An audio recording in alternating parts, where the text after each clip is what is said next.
কে আছেন প্রথমে ভেতরে আসুন। মেকআপ নিন স্যার। কি বললেন মেকআপ নিন স্যার মানে? স্যার আপনি কি ইংরেজি বোঝেন না? বুঝি তো, কিন্তু এমন শব্দ তো কখনো শুনিনি। ওকে স্যার, ভেতরে আসবো স্যার? হ্যাঁ হ্যাঁ, আসুন বসুন। বর্তমানে আপনি কি করেন? স্যার এখনো পর্যন্ত আমি এমবিবিএস এর সভাপতি। ওয়াও, তাহলে কেন এত বড় দামি চাকরি ছেড়ে আপনি আমাদের এই নর্মাল কোম্পানিতে জব করতে আসছেন? স্যার আপনি আবার কোথায় দেখলেন আমি দামি চাকরি করি? আমার তো কোনো জবই নেই।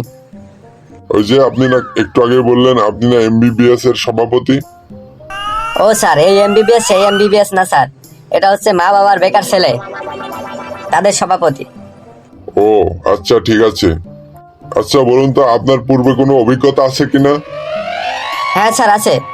আমি 50টি ভিডিও আপলোড করেছি টিকটক, ফেসবুক এবং ইউটিউবে, তার মধ্যে 10টি ভাইরাল হয়েছে।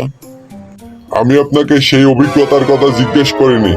আপনার কি পূর্বে কোনো কাজের অভিজ্ঞতা আছে? কেন স্যার, এগুলো কি কাজের মধ্যে পড়ে না? এগুলো করে তো মানুষ সময় নষ্ট করে, টাইম পাস করে। এগুলো আবার কিভাবে কাজের মধ্যে পড়ে? কেন স্যার, অনেকেই তো আছে ইউটিউব, ফেসবুক, টিকটক করে মাসে লাখ লাখ টাকা ইনকাম করছে, আপনি কি এগুলো কাজের মধ্যে ধরেন না?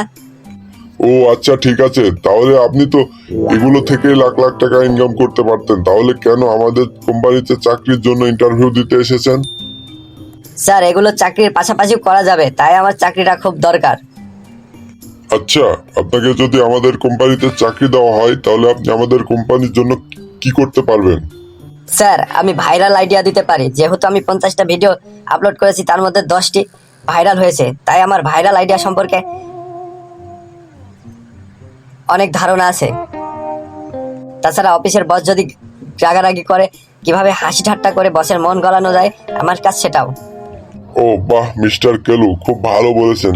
ঠিক আছে, তাহলে তো আপনাকে আমাদের কোম্পানিতে জব দিয়ে আমি বসকে ভাইরাল করে দিতে পারবো।